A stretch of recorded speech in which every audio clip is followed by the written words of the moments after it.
we're going to head to the voicemail of Truth and Reason, and this is about Joe Flacco and that Jets offense.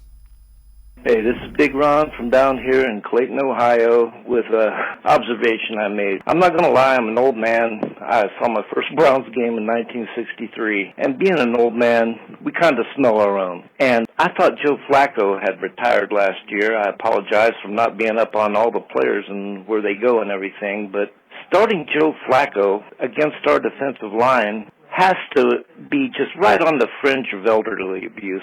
I want to know what you guys think of that. And as always, go Browns. I love you guys. Woof. Appreciate all of the phone calls. And, I think Miles is looking at that sack record and saying, might be able to do that this week. Yeah, it's one of the things about Joe Flacco's been interesting to watch. Like, we don't talk about how, pocket passing quarterbacks age, but they age in a way that's different than what we're seeing with, skill positions.